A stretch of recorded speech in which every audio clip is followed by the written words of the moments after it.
When my late husband's inheritance came through, I overheard my daughter-in-law telling her mother, "Now we'll have money to travel all year long. The old woman has nothing left to spend." I hid behind the door, and what I heard next. Subscribe to the channel for more stories like this, and comment the city you're watching from. My name is Paula, and at 65, I thought I'd weathered the worst storms life could throw at me. Harold's death 3 months ago had broken something inside me that I wasn't sure would ever heal. We'd been married for 42 years, and suddenly I was alone in a house that felt too big, too quiet, too full of memories that made my chest ache. The inheritance paperwork had finally come through last week. Harold had been meticulous about everything, bless his heart. The life insurance, the house, his retirement accounts, everything was supposed to give me security for my remaining years. At least that's what I thought. I was in the kitchen that Tuesday afternoon, trying to force myself to eat something more substantial than toast, when I heard voices from the living room. My daughter-in-law Melissa had come over with her mother, ostensibly to check on me, as she'd been doing more frequently lately. I appreciated the gesture, even though something about Melissa's sudden attentiveness felt different somehow. I was reaching for a glass when I heard Melissa's voice, clearer than she probably intended. "Now we'll have money to travel all year. The old woman has nothing left to spend it on anyway." My hand froze on the cabinet handle. Old woman. The casual cruelty of it hit me like a slap. I set the glass down carefully, my heart starting to pound in a way that reminded me of Harold's heart attacks. I found myself moving toward the living room, staying close to the wall. I know eavesdropping isn't right, but something in Melissa's tone made my stomach clench with dread.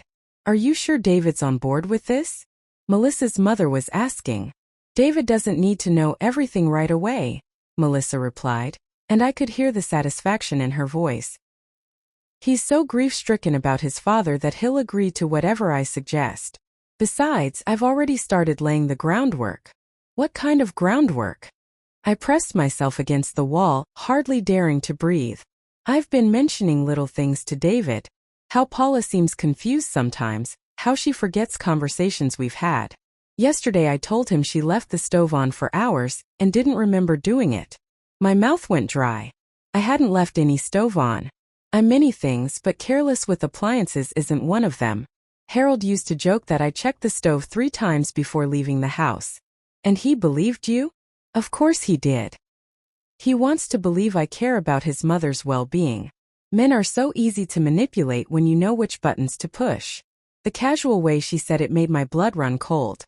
This was my son's wife, the woman I'd welcomed into our family 8 years ago, the woman I'd helped plan her wedding, the woman I'd babysat for when she needed time away. So what's the next step? I've already researched facilities. There's a state-run place about 2 hours away. Very affordable, which means more money stays with us. The intake coordinator says they can have a bed ready within 2 weeks, if I can provide medical documentation of cognitive decline. Medical documentation? My legs felt weak. How will you get that? I have an appointment with Dr. Morrison next week. I'm going to tell him about Paula's concerning behaviors, how she's becoming a danger to herself. He'll recommend evaluation, and during that evaluation, well, it's amazing how confused elderly people can appear when they're nervous and overwhelmed. I had to grip the wall to keep from falling. Dr. Morrison had been Harold's doctor for 15 years. I trusted him, respected him. And now Melissa was planning to manipulate him into declaring me mentally incompetent. What about David? Won't he want his mother closer? David will be relieved to have the burden taken care of. I'll make sure he understands that this is what's best for Paula, that she needs professional care. By the time she's settled in the facility, he'll see how much easier life is without having to worry about her. Burden. The word echoed in my head like a gunshot. And financially? Harold left everything to Paula, but with a power of attorney for medical decisions, it's a short step to financial power of attorney. Especially when someone is in a care facility and clearly can't manage their own affairs. You've thought of everything, haven't you? I've had 3 months to plan. Harold's death was actually perfect timing. David's too emotional to think clearly, and Paula's too isolated to cause problems. She barely leaves the house anymore. That was true. After Harold died, I'd lost interest in most social activities. Everything reminded me of him, and facing other people's sympathy felt exhausting. I thought Melissa understood my grief. Instead, she'd seen it as an opportunity. When do you think you'll have access to the accounts? 6 months, maybe less. Once she's declared incompetent and I have financial power of attorney, David and I can start making real plans. That cruise to Europe we've been talking about, the new house, maybe even that cabin in Colorado. My Harold's life insurance money. The retirement fund he'd built working double shifts for 30 years. The house he'd painted and repaired with his own hands. All of it feeding Melissa's dreams while I rotted away in some state facility. What if Paula fights it? Melissa laughed. A sound that would haunt me forever. Who would believe her? A grieving, confused widow against her concerned daughter-in-law and devoted son? Please. Besides, by the time the paperwork goes through, she'll already be in the facility. Once someone's in the system, it's nearly impossible to get out. I heard movement, chairs scraping against the floor. I should head home before David gets back from work. We're having dinner tonight. And I want to mention being worried about Paula leaving the stove on again. You're brilliant, honey. Harold's death was the best thing that could have happened to your financial situation. My husband's death. The best thing that could have happened to them. I somehow made it back to the kitchen before they came through. My legs shaking so badly I had to sit down. When Melissa appeared in the doorway, she was wearing the same concerned expression she'd perfected over the past months. Paula, honey, are you feeling all right? You look pale. I stared at this woman who'd just planned my imprisonment, who'd spoken about my beloved Harold's death like a lottery win, who was systematically destroying my relationship with my only child. I'm fine, I managed to say. Are you sure? You seem a little confused. Did you remember to eat lunch today? Even now, she was building her case. Every word carefully chosen to paint me as declining, forgetful, unable to care for myself. Yes, I ate. Good. I worry about you, you know. We all do. She patted my shoulder, and I had to fight not to recoil from her touch. I'll see you tomorrow, okay? David and I are going to come by for dinner. Just something simple. After she left, I sat in my quiet kitchen for a long time. Harold's empty chair across from me seeming to mock the silence. In the span of 20 minutes, my entire world had shifted. The woman I'd trusted, the family I'd relied on, the future I'd imagined, none of it was real. But as the shock began to fade, something else took its place. Something harder and more determined than I'd felt in months. They thought I was just a confused old woman, easily manipulated and discarded. They thought grief had made me weak and isolated. They thought wrong. I had 6 months, maybe less, before Melissa's plan came to fruition. 6 months to figure out how to protect myself from the people who were supposed to love me most. 6 months to prove that this old woman still had fight left in her. Harold always said I was stronger than I knew. It was time to find out if he was right. Sleep didn't come that night. I lay in the bed Harold and I had shared for over 4 decades, staring at the ceiling and replaying every word I'd heard. Each time I closed my eyes, I saw Melissa's satisfied smile, heard her casual cruelty about Harold's death being perfect timing. By morning I'd made a decision. If Melissa wanted to play games with my future, I needed to understand exactly what game she was playing. I waited until I was sure David would be at work and Melissa would be at her yoga class, a schedule I knew better than they realized from months of their casual mentions. Then I did something I never thought I'd do. I used the spare key Harold had insisted David keep for emergencies to enter my son's house. My hand shook as I turned the key. This felt like a violation of everything I'd raised David to believe about respect and trust. But then I remembered Melissa's laugh, and I pushed open the door. The house was exactly as I expected: immaculate, expensive, everything carefully arranged to project success. Melissa had always cared more about appearances than substance. What I wasn't prepared for was how foreign it felt, how little of my son I could see in these perfectly decorated rooms. I started with Melissa's home office, a converted spare bedroom where she claimed to work on her consulting business, though I'd never been clear on what she actually consulted about. The desk was organized with military precision, files labeled and sorted. It took me 15 minutes to find what I was looking for. The file was labeled Legal Documents in Melissa's careful handwriting. Inside, I found papers that made my stomach drop to my feet. A power of attorney form, already partially filled out with my information. medical evaluation forms from facilities I'd never heard of. And underneath it all, a folder labeled Paula Evidence of Decline. With trembling fingers, I opened that folder. Inside were handwritten notes in Melissa's script, dated over the past 2 months. Paula couldn't remember our conversation from the day before. Found Paula standing in the kitchen looking confused. Claimed she forgot why she came in there. Paula mixed up David's work schedule. Thought it was Saturday when it was Tuesday. None of these things had happened. Not one. But they were documented in Melissa's careful handwriting, building a timeline of cognitive decline that existed only in her imagination, and these fabricated notes. There was more. A printed email exchange with someone named Dr. Sarachan at a facility called Golden Years Extended Care. The emails discussed intake procedures for patients with moderate to severe cognitive impairment, and documentation required for immediate placement. Golden Years Extended Care. I memorized the name, though it made my skin crawl. The worst discovery was at the bottom of the file. A medical power of attorney document, already signed by David. My son had already given his wife the legal right to make medical decisions for me. When had he signed this? Why hadn't anyone told me? I photographed everything with the old digital camera Harold had bought me for Christmas 2 years ago. My fingers fumbled with the buttons, but I managed to capture each document, each fabricated note, each piece of Melissa's carefully constructed deception. In another drawer, I found financial documents that made everything clear. Melissa and David were drowning in debt. Credit card statements showed balances in the tens of thousands. A mortgage payment schedule revealed they were 3 months behind on their house payments. Car loans, personal loans, a second mortgage I didn't even know existed. No wonder Melissa saw Harold's death as a windfall. They weren't just greedy, they were desperate. I was putting the files back exactly as I'd found them when I heard a car in the driveway.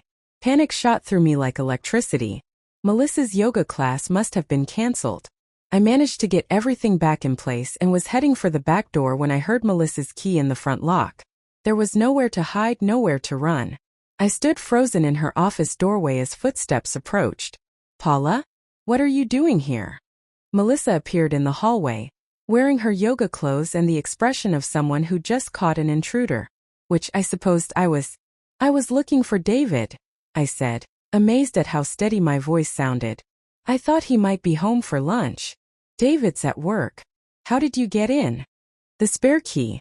Harold always said it was for emergencies." Melissa's eyes narrowed, and I could see her calculating. "Paula, you can't just come into our house when we're not here. That's not appropriate." "You're right. I'm sorry. I should have called first."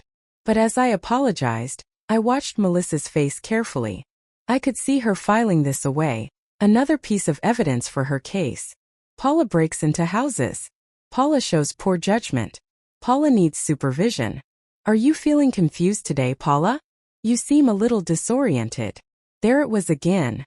Every interaction became another building block in her narrative of my decline. "No, I'm feeling fine. Just lonely, I suppose." "Well, that's understandable. But you need to call before coming over, okay? David and I worry about you wandering around on your own." Wandering around? Like I was a lost dog instead of a grown woman who'd driven herself to the grocery store, the bank, and my doctor's appointments without incident for 47 years. Of course. I'll remember that. As I walked back to my car, I could feel Melissa watching me through the window. I drove home carefully, normally, giving her no additional ammunition for her case against my competency. But once I was safely in my own house, I sat down at Harold's old desk and spread out the photographs I'd taken. The evidence of Melissa's plan was overwhelming. The fabricated documentation, the facility arrangements, David's signature on legal documents I'd never consented to, it was all there. The question was what to do with this information. I could confront David directly, show him the evidence of his wife's deception. But would he believe me? Melissa had been carefully poisoning our relationship for months, painting me as increasingly unreliable and confused. She'd made herself the voice of reason and concern while positioning me as the problem to be solved. I could go to the police, but what crime had actually been committed? The power of attorney was legally signed by David. The medical notes were Melissa's observations, not official documents. The facility arrangements weren't illegal, just premature. No, A direct confrontation wouldn't work. Melissa was too smart, too prepared. If I was going to protect myself, I needed to be smarter. I picked up the phone and called the number for Golden Years Extended Care that I'd memorized from Melissa's files. Golden Years, this is Jennifer. How can I help you? Hi, this is Paula Davidson. I believe my daughter-in-law has been in touch about placement options. Oh yes, Mrs. Davidson. Mrs. Melissa Davidson called just yesterday about fast-tracking your admission. She mentioned that your condition has been deteriorating rapidly. My condition? Yes, that's why I'm calling. I wanted to understand the process better. Of course. Your daughter-in-law explained that you're experiencing moderate cognitive decline and some behavioral issues that make home care unsafe. She's provided excellent documentation of your episodes. Episodes? What kind of documentation? Well, I can't go into specifics over the phone, but she's been very thorough. Daily incident reports, observations of confusion and memory loss, safety concerns. Very responsible of her to keep such detailed records. And what would the next steps be? She mentioned wanting to schedule your evaluation for next week. Once Dr. Morrison provides his assessment, we can typically have a bed ready within 72 hours for urgent cases. 72 hours. Melissa wasn't planning to wait 6 months. She was moving much faster than I'd realized. Thank you for the information. Mrs. Davidson? Are you feeling all right? You sound a bit confused. Even strangers were being trained to see me as declining. I'm fine, thank you. After I hung up, I sat in Harold's chair and tried to think. Melissa had been busier than I'd realized. The evaluation with Dr. Morrison was already scheduled. The facility bed was essentially reserved. David had already signed away my medical autonomy. I was running out of time faster than I'd thought. But I wasn't defeated. Not yet. If Melissa thought she could manipulate everyone around me, she'd forgotten one crucial thing. I'd been navigating difficult people and impossible situations for 65 years. I'd raised a family, buried my parents, supported Harold through his heart problems, and survived more challenges than this pampered, manipulative woman could imagine. Harold used to say that the best defense was a good offense. It was time to stop playing defense and start fighting back. I reached for the phone book and looked up private investigators.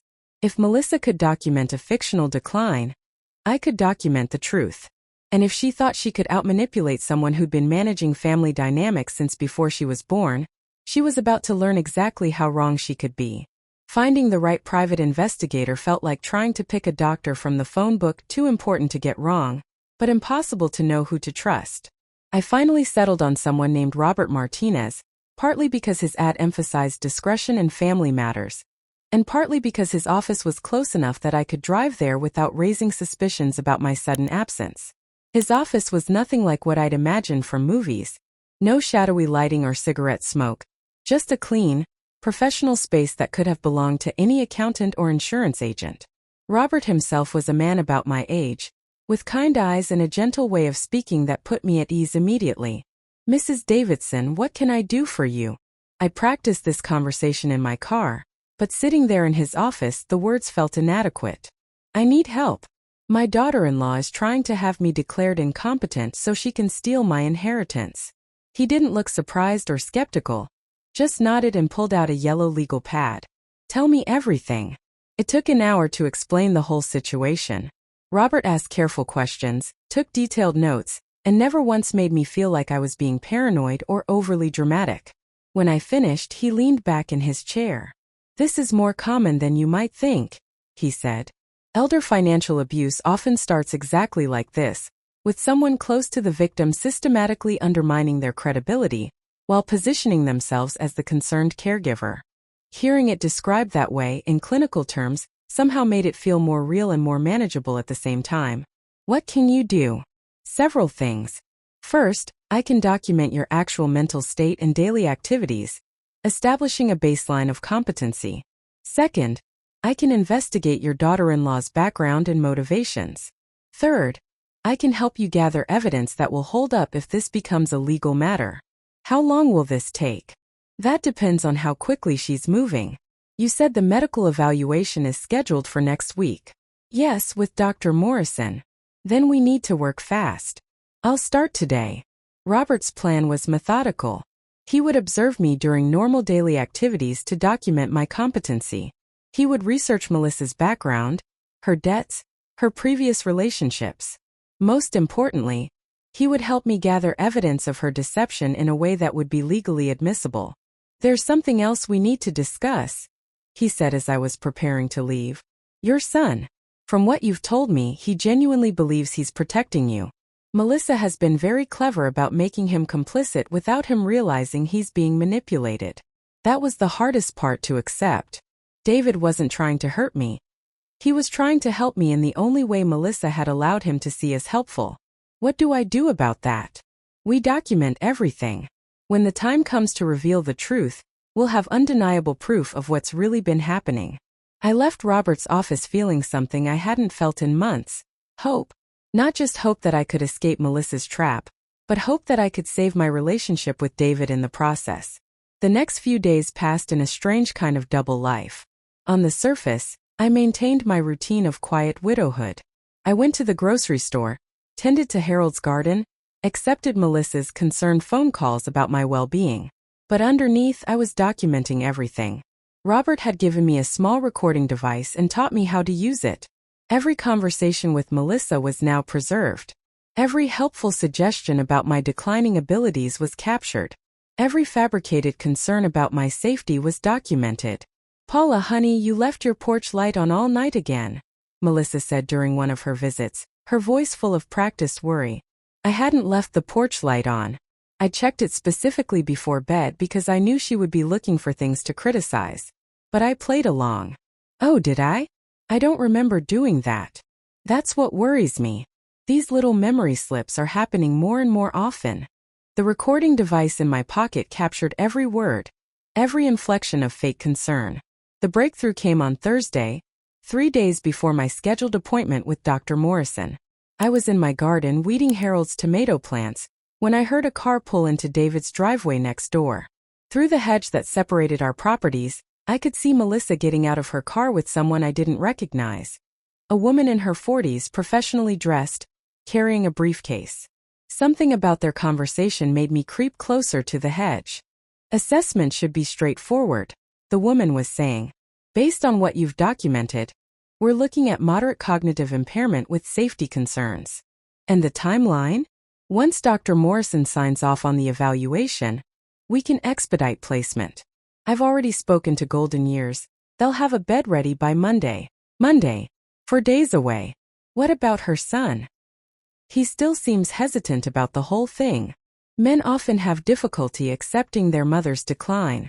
But once she's safely placed and he sees how much better she's doing with professional care, he'll realize it was the right decision. The woman handed Melissa some papers from her briefcase. "These are the final placement documents. You'll need David to sign them after the medical evaluation is complete. He'll sign them. I've made sure he understands that this is what's best for Paula." After they went inside David's house, I sat in my garden, my hands shaking as I pulled weeds that didn't need pulling. Monday. They were planning to have me institutionalized by Monday.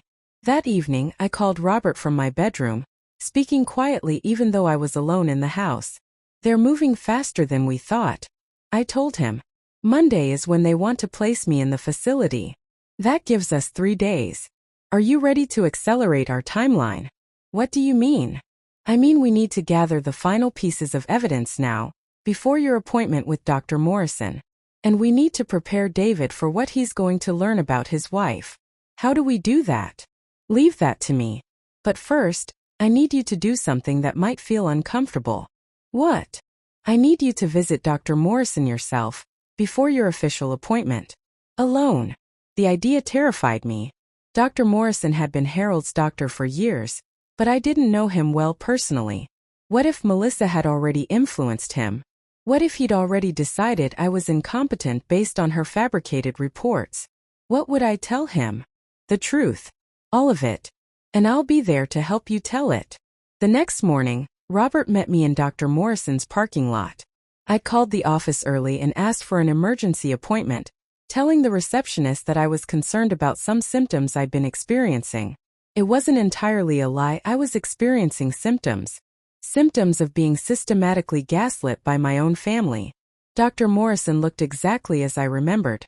A kind man in his 60s with gentle hands and a patient manner. But as I sat across from his desk, I realized I was seeing him through new eyes. This man held enormous power over my future, and I had no idea whose version of events he would believe. "Mrs. Davidson, what brings you in today? Margaret mentioned you were concerned about some symptoms." I glanced at Robert, who gave me an encouraging nod. We'd agreed he would remain silent unless absolutely necessary, letting me tell my own story in my own words. "Dr. Morrison, I need to tell you something important about my daughter-in-law." For the next 30 minutes I laid out everything. The overheard conversation, the fabricated medical notes, the plans for immediate placement, the financial desperation driving Melissa's actions. I showed him Robert's documentation of my actual mental state, the recordings of Melissa's deceptions, the evidence of her systematic manipulation. Dr. Morrison listened without interruption, occasionally making notes, his expression growing more serious as the story unfolded.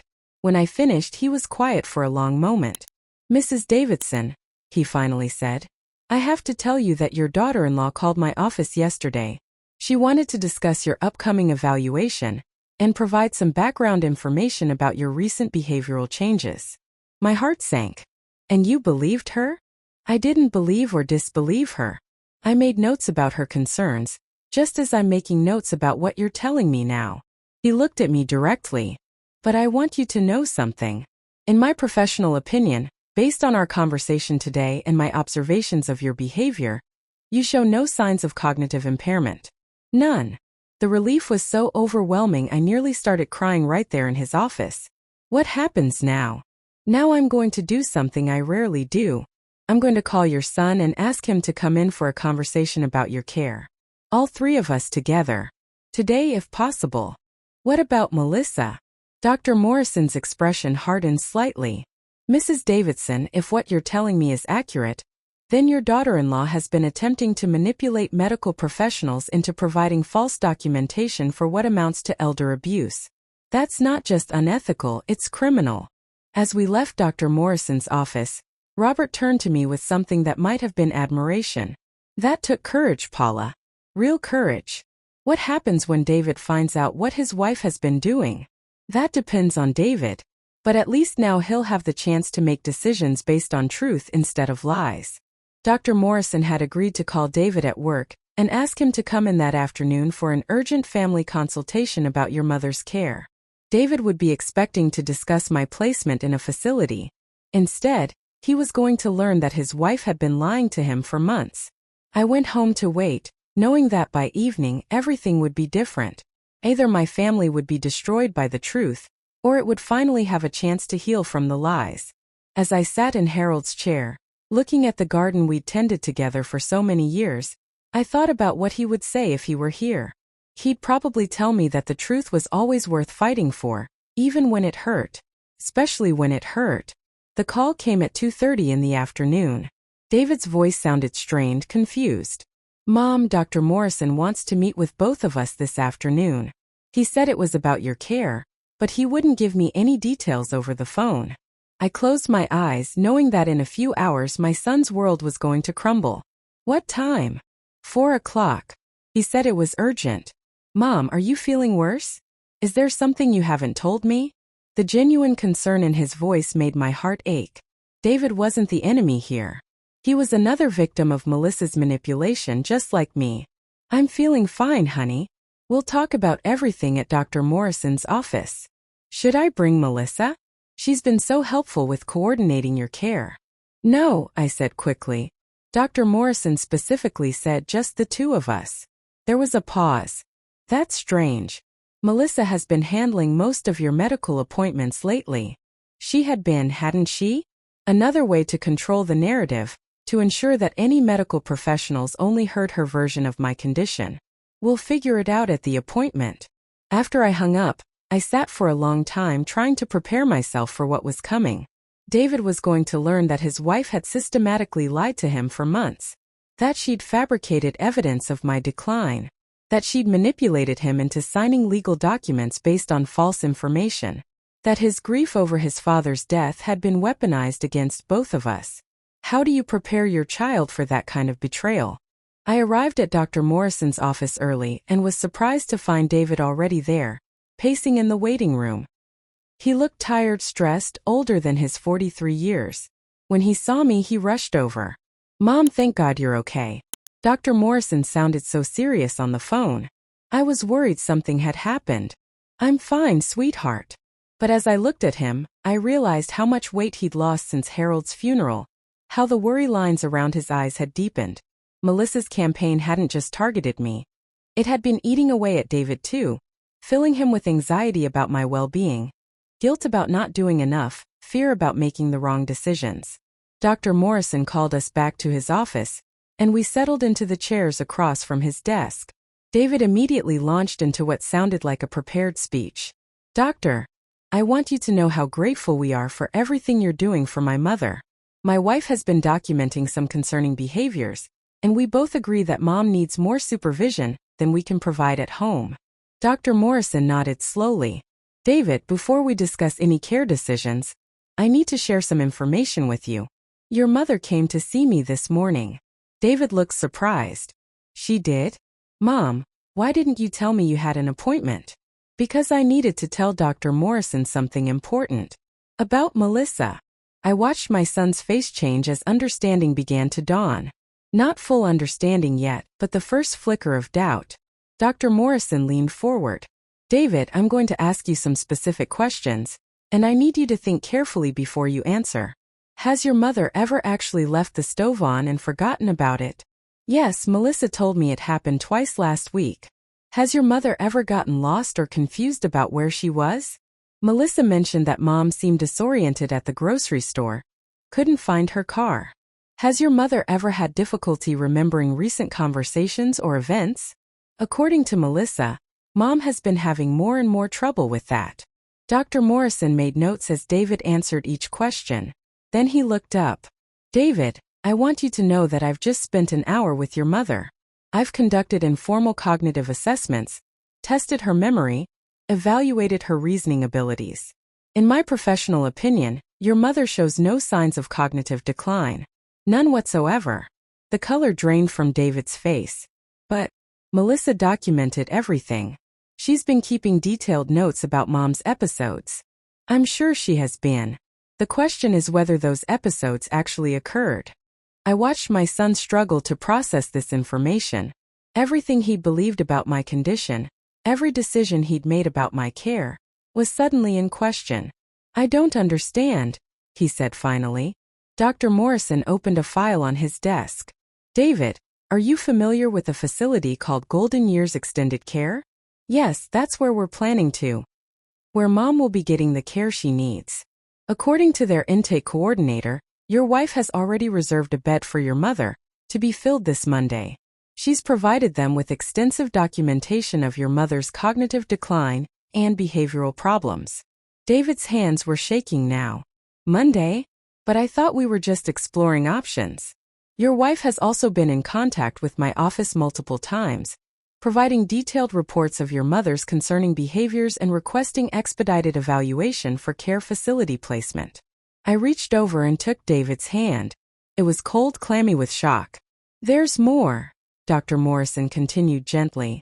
"Your mother brought someone with her today. A private investigator she hired to document what's really been happening." "A private investigator?" David's voice was barely a whisper. Robert Martinez stepped out from where he'd been waiting in the hallway. David looked at him with complete bewilderment. "Mr. Davidson, I'm sorry to meet under these circumstances," Robert said. "But your mother hired me because she discovered that your wife has been systematically fabricating evidence of mental decline in order to gain control of your mother's inheritance." "That's impossible," David said immediately. "Melissa loves Mom. She's been taking such good care of her since Dad died." Robert pulled out a small recording device. "I'd like you to listen to something." Melissa's voice filled the office, as clear as if she were standing right there with us. "Now we'll have money to travel all year. The old woman has nothing left to spend it on anyway." David's face went white. "Where did this come from?" "Your mother recorded it 3 days ago, when your wife was discussing plans for your mother's inheritance with her own mother." Robert played more recordings. Melissa talking about manipulating Dr. Morrison's evaluation. Melissa discussing the facility arrangements she'd made without David's knowledge. Melissa laughing about how easy it was to convince David that his mother was declining. With each recording, David seemed to shrink further into his chair. By the time Robert finished, my son looked like a man who just watched his entire life collapse. The debts, David said suddenly. Melissa said we had some credit card bills, but she handles all the finances. I didn't know how bad it was. According to my investigation, you're behind on your mortgage, your car payments, and you owe over $80,000 in credit card debt, Robert said gently. David put his head in his hands. She told me everything was fine. She said I didn't need to worry about money, that she had it under control. David, I said softly, I need you to know that I don't blame you for any of this. Melissa is very good at manipulation. She made you believe you were protecting me. He looked up at me with tears in his eyes. Mom, I signed papers. Medical power of attorney. I thought I was doing the right thing. You were trying to do the right thing based on the information you had. That's not your fault. Dr. Morrison cleared his throat. David, I need to know your intentions moving forward. Your mother is perfectly capable of making her own medical and financial decisions. The power of attorney you signed was obtained under false pretenses. I want to revoke it immediately. All of it. Mom should have control of her own life. What about your wife? Robert asked carefully. David was quiet for a long time. When he finally spoke, his voice was hollow. I need to go home and have a conversation with Melissa. She needs to know that we know what she's been doing. David, I said, gripping his hand tighter. Be careful. Melissa has invested months in this plan. She won't give up easily. She lied to me about everything. About your condition, about our finances, about the facility arrangements. She made me complicit in trying to steal from my own mother. He looked at me with such pain in his eyes. How do I face that? How do I tell her I know what she's done? You tell her the truth, Dr. Morrison said. And you make it clear that this stops now. As we prepared to leave the office, David turned to Robert. What happens now? Can she be prosecuted for what she's done? That depends on several factors. Elder abuse, fraud, obtaining legal documents under false pretenses. There are several potential charges. But that's your mother's decision to make. Melissa was practically salivating now. And all you want is for us to tear up the legal documents? That's all. I want to live independently, make my own decisions about my care, and help my family when they need it. Isn't that what families do? Yes, Melissa said quickly. Yes, absolutely. David, isn't your mother wonderful? But David was looking at me strangely. He knew me well enough to realize that something wasn't quite right about this sudden generous offer. Mom, are you sure about this? I'm sure.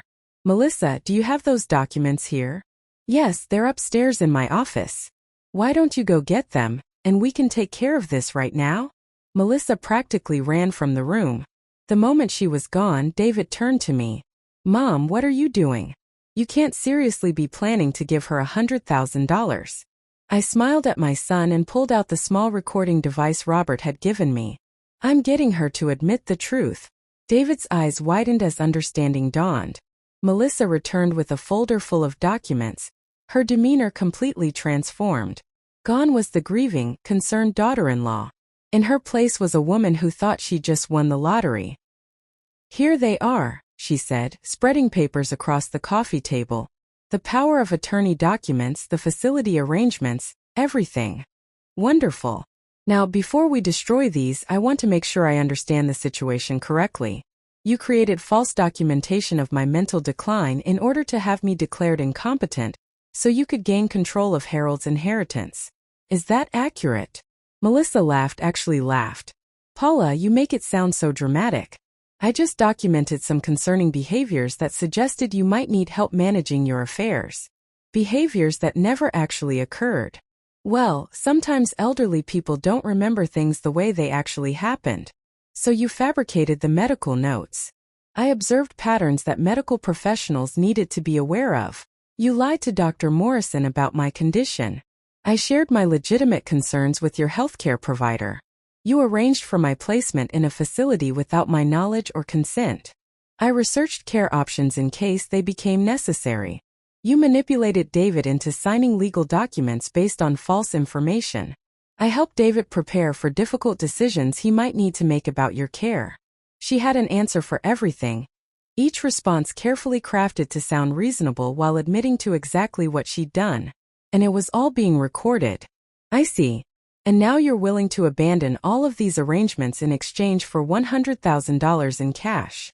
I'm willing to accept that you're more capable than I initially believed, and that with proper financial planning, you and David can avoid the need for more drastic measures. Measures like institutionalizing me against my will. Measures like ensuring your safety and well-being. Even now, caught completely, she couldn't bring herself to admit the truth directly.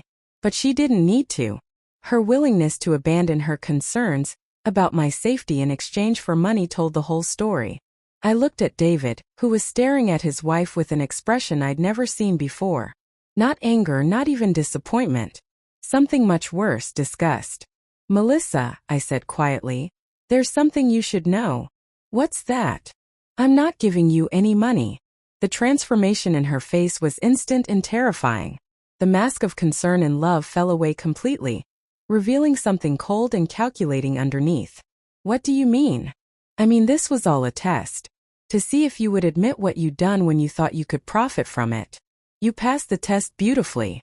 Melissa looked at the recording device in my hand, and I watched as she realized she'd been completely outmaneuvered. "You can't use that recording," she said, her voice turning vicious. "I was coerced into saying those things. Actually, I can use it. And I will, if necessary." She turned to David, looking for support, but found only cold judgment in his eyes. "David, you can't believe this. Your mother is manipulating both of us." But David had heard enough. "Pack your things, Melissa. I want you out of this house tonight." "You can't be serious." "I've never been more serious about anything in my life." As Melissa realized that her marriage, her security, and her future had all just evaporated, she made one final desperate play.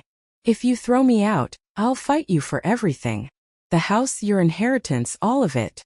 I'll make sure you never see a penny of your father's money." I looked at this woman who had caused so much pain, who had nearly destroyed my relationship with my son, who had planned to lock me away and steal everything Harold had worked for. And I felt nothing but pity. "Melissa, you have two choices. You can leave quietly tonight, and we'll consider this matter closed. Or you can fight us, and I'll turn these recordings over to the police and let them decide what charges to file for elder abuse, fraud, and attempted theft." The fight went out of her then. She knew she was beaten. "Fine," she said, her voice full of venom. "But don't expect me to disappear quietly. Everyone will know what kind of family you really are. Everyone will know the truth," I corrected. "That's all I've ever wanted." As Melissa stormed upstairs to pack, David sank onto the couch beside me. "I'm so sorry, Mom. For all of it. You don't have anything to apologize for, sweetheart. You were protecting someone you loved based on information you thought was true. How did you know she would incriminate herself like that?" I thought about Harold, about the way he'd always said that people revealed their true nature when they thought they were getting what they wanted. Because greed makes people careless. And Melissa has always been very, very greedy. 6 months later, I stood in my kitchen making Sunday dinner for David and his girlfriend Sarah, a kind woman he'd met at a grief counseling group. The house felt warm and alive again, filled with laughter and conversation instead of the suffocating silence that had dominated it after Harold's death. The divorce had been swift and decisive. Melissa had tried to fight for half of David's assets, but the recordings I'd made, combined with Robert Martinez's investigation into her financial deception, had convinced her lawyer to advise a quick settlement. She received nothing beyond her personal belongings and agreed to sign documents stating she would have no further contact with David or me. The legal papers officially revoking the power of attorney had been signed within days of her departure. Dr. Morrison had provided a formal assessment confirming my complete mental competency, effectively erasing any medical documentation Melissa had tried to use against me. The facility reservation at Golden Years Extended Care had been canceled, and I'd made sure to explain to their intake coordinator exactly why their urgent placement was no longer needed. David had struggled with guilt and shame for months afterward. How could he have been so blind to his wife's manipulation? How could he have signed legal documents affecting my life without consulting me? How could he have believed I was losing my mental faculties without getting a second opinion? You trusted someone you loved, I told him repeatedly. That's not a character flaw, that's what good people do. Melissa exploited your grief and your love. That says nothing about you and everything about her. Gradually, he'd begun to believe me. The grief counseling had helped, but more than that, he'd started to see how much lighter he felt without the constant worry Melissa had cultivated in him about my well-being, their finances, and their future. Mom, David said from the living room, Sarah wants to see the photo albums from when I was a kid. They're in the hall closet.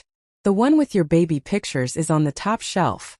I smiled as I heard them laughing over pictures of David's awkward teenage years. Sarah was nothing like Melissa.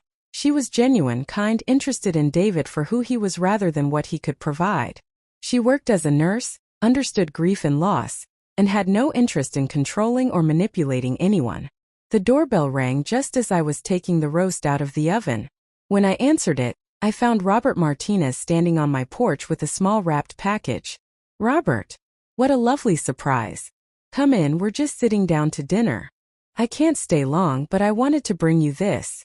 He handed me the package. It's a little something to celebrate. Celebrate what? Haven't you seen the news? I shook my head, and Robert's expression grew serious. Melissa was arrested yesterday. Fraud charges. Turns out you weren't her first victim. My legs felt suddenly unsteady. What do you mean? After your case, I kept monitoring her activities. Old habits, I suppose. She moved to Phoenix and within 3 months had ingratiated herself with an elderly widower named Frank Patterson. She was using the same playbook, documenting fake mental decline, manipulating family members, arranging for facility placement. Oh my God. The difference was that Frank's daughter was a lawyer who got suspicious when Melissa tried to rush the power of attorney paperwork. She hired me to investigate, and when we presented the evidence to the prosecutor, they found enough for multiple felony charges. I sank into Harold's old chair, trying to process this information. She could have done this to other people? According to the prosecutor, they're investigating at least 3 other cases in different states over the past 5 years. Always the same pattern: target isolated elderly people with significant assets, gain their trust or the trust of their family members, then systematically work toward gaining control of their finances. The package in my hand suddenly felt very heavy. What's in here? Open it. Inside was a small silver frame containing a newspaper clipping. The headline read, "Local woman exposes elder abuse scheme, leads to arrest of serial fraud suspect." I'm not mentioned by name, but the article describes how a 65-year-old widow's courage in investigating suspicious behavior by her daughter-in-law led to the discovery of an organized pattern of elder financial abuse. Your willingness to fight back probably saved other people from going through what you experienced. I stared at the article, hardly able to believe it. My private nightmare had somehow become part of something much larger, something that mattered beyond just my own family. How long could she go to prison for? If convicted on all charges? 15 to 20 years. 20 years. Melissa would be in her 60s when she got out, too old to easily target vulnerable elderly people. The thought should have given me satisfaction, but mostly I just felt tired. David appeared in the doorway. Mom, is everything okay? You look pale. I showed him the article and watched as he read it, his expression growing more serious with each sentence. She was doing this to other people? According to Robert, yes. For years. David was quiet for a long time, processing this information. Finally, he looked up at me with something like awe in his eyes. You saved them. By fighting back, by exposing her, you saved other people from going through what we went through. I was just trying to save myself. Sometimes that's enough, Robert said. Sometimes one person's refusal to be victimized is all it takes to stop a predator. After Robert left, the 3 of us sat around the dinner table, and I found myself telling Sarah the whole story. She listened with the intensity of someone who understood how close families could come to destruction, how easily trust could be weaponized against the people we loved most. What I don't understand, Sarah said when I finished, is how you had the strength to fight back. Most people in your situation would have just accepted what was happening. I thought about that question for a long time before answering. I think it was Harold, I said finally. Not his ghost or anything mystical, but the memory of who I was when I was with him. He always saw me as strong, capable, worthy of love and respect. When Melissa was trying to convince everyone that I was weak and confused, I could hear Harold's voice in my head reminding me that wasn't true. Plus, David added with a smile, you're stubborn as hell. Always have been. We all laughed at that and I realized it was true. Harold used to tease me about my stubborn streak, the way I would dig in my heels when I believed I was right about something. That stubbornness, that refusal to accept other people's version of reality when I knew it wasn't true, had probably saved my life. Later that evening, after David and Sarah had gone home, I sat in my garden with a cup of tea, watching the sunset paint Harold's tomato plants gold. The garden looked better than it had in years. I'd thrown myself into maintaining it over the past months, finding peace in the work Harold had loved. The phone rang, and I was surprised to see Dr. Morrison's number on the caller ID. Paula, I hope I'm not calling too late. Not at all. What can I do for you? I wanted to let you know that I received a call from the prosecutor handling Melissa's case. They may want you to testify if it goes to trial. The thought of facing Melissa in court, of reliving all of this publicly, made my stomach clench. What would that involve? Mostly just telling your story. How she manipulated the situation, what you discovered, how you fought back. Your recordings and Robert's investigation provide most of the evidence they need, but your testimony would help the jury understand the human cost of what she did. I'll do it, I said without hesitation. Are you sure? It won't be easy. I'm sure. If my testimony can help convict her and prevent her from hurting other people, then I'll do it. I think Harold would be proud of you, Dr. Morrison said quietly. After I hung up, I walked through the house Harold and I had shared for so many years. Every room held memories of the life we'd built together, the dreams we'd shared, the quiet contentment we'd found in each other's company. Melissa had tried to take all of this away from me, to reduce me to a confused, helpless burden who could be discarded when convenient. But she hadn't succeeded. I was still here, still independent, still capable of making my own decisions about my life and my future. David and I had rebuilt our relationship on a foundation of truth instead of lies. I discovered strength I didn't know I possessed and used it not just to save myself, but potentially to save others. In Harold's desk drawer, I found the letter I'd written him on the anniversary of his death, expressing all the things I'd wished I could say to him one more time. At the bottom, I added a new paragraph. I want you to know that I fought for us, for our life together, for everything you worked so hard to build. Someone tried to take it all away, but I didn't let them. I found the strength you always said I had, and I used it to protect what matters most. I hope you would be proud of the woman I've become in your absence.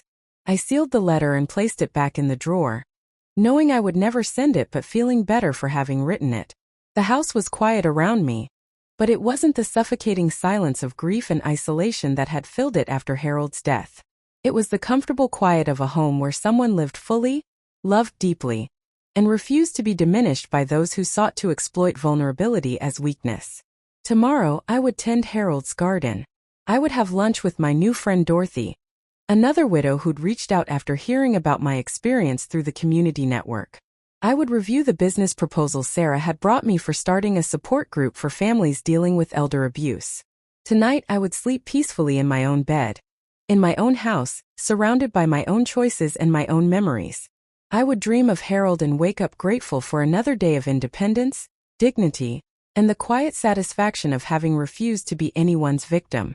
Some battles are won not with grand gestures or dramatic confrontations, but with the simple refusal to surrender what rightfully belongs to you. Sometimes the greatest victory is just surviving with your integrity intact and your spirit unbroken. I had done both and it was enough.